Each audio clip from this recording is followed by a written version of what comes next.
வணக்கம் மக்களே, இந்த வீடியோவில் என்ன பார்க்க போகிறோன்னா என்பிஹெச்ஹெச், பிஹெச்ஹெச், ஏஏஒய் ரேஷன் அட்டைக்கு 5 முக்கிய அறிவிப்பு கொடுத்துருக்காங்க.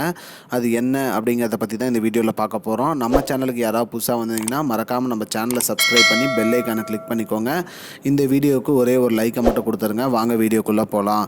ரேஷன் கடைக்கு வந்த புதிய வசதி, இனி பொருட்கள் ஈஸியாக வாங்கிடலாம் அப்படின்னு சொல்லியிருக்காங்க.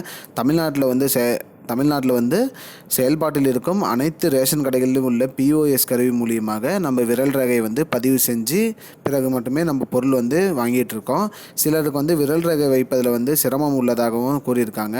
சரியாக பதிவு ஏற்றுக்கொள்ளப்படாததால் பொருள் வாங்குவதில் நிறைய சிரமம் ஏற்படுகிறது. ஸ்மார்ட் கார்டு உள்ளவங்களுக்கு ஸ்மார்ட் கார்டில் ப்ராப்ளம்னு சொல்லியும் பொருள் வழங்காமல் போயிடுறாங்க. கியூஆர் கார்டு தேஞ்சிருக்கு, கரெக்டாக ஸ்கேன் ஆகலை அப்படின்னு சொல்லி நம்மளை நிற்க வச்சிடுறாங்க. இதனால் அரசாங்கம் என்ன பண்ணியிருக்குன்னா, கூடுதல் வசதிகள் கூடிய ஒரு பிஓஎஸ் கருவி வருவதாக ரேஷன் கடைகள் வருவதாக சொல்லியிருக்காங்க. அதில் இந்த மாதிரி ப்ராப்ளம் எதுவும் வராது.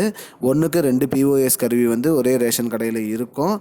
விரல் ரேகை பதிவு செஞ்சு பொருட்கள் வாங்கிக்கலாம். ஒரு சில பேர் எனக்கு விரல் ரேகை சரியாக பதிய மாட்டேங்குது, விரல் ரேகையில் ப்ராப்ளம் இருக்குது அப்படிங்கிறவங்களுக்கு கண் கருவிழி ஸ்கேனிங் மிஷினும் அனைத்து ரேஷன் கடைகளும் வரப்போகுது. அந்த கண் கருவிழி ஸ்கேனிங் மிஷினில் நம்மளோட கண் கருவிழி வச்சு நம்ம ஸ்கேன் பண்ணோம்னா போதும், நமக்கு ரேஷன் கடையில் பொருட்கள் வழங்கிடுவாங்க.